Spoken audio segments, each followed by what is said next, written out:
I'm going to teach you how to install a toilet. Let's get into it. First thing you'll need is closet bolts. I like these Fluid Master Fast sets. They're a little pricier than standard ones, but that adjustable height beats cutting them, you know. Time is money. Next thing we'll need is a wax ring.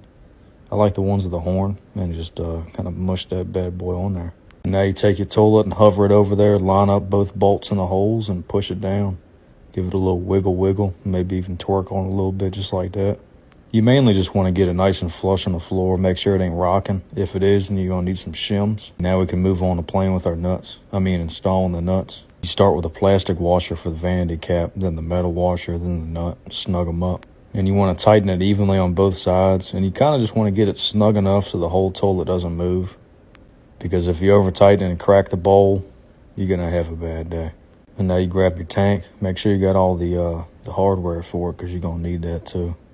Pretty much same thing here. Line up your bolts and holes, and then start with your washers, then your nuts, and start snugging them up. Now it's very imperative that you tighten this evenly and symmetrically, because if you don't, you might get a gangster lean on there and she's going to leak like a sieve. Now you can use a nut driver on adjustable, but I like these American Standard plastic nut drivers. They're just easy. Same thing here. You don't want to get it too tight because you can easily crack that porcelain. Now we move on to the water line. Make sure you take the tag off. Don't be a cottonhead in any muggins. Now this braided supply is a tad bit too long, a tad being like 8 inches, but we're just going to loop it. And we're going to start by putting this on the angle stop. Look at that. Sorry about that, intrusive thoughts be like that. Go ahead and snug that up with your adjustable wrench. It ain't got to be too tight. You got a compression fit in there. And now we're going to put it on the turlet.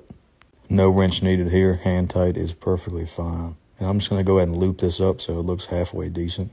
Good enough for me. Now we move on to the turlet seat.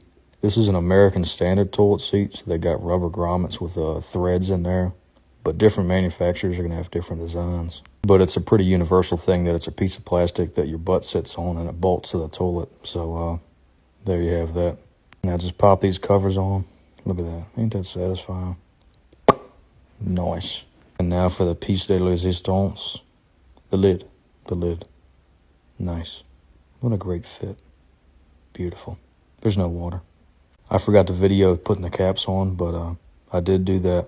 And now we just have to test it with water, which we don't have, and then caulk it. And yes, we caulk toilets to the floor. If you say otherwise, then I don't want to hear your opinion. Thanks for watching.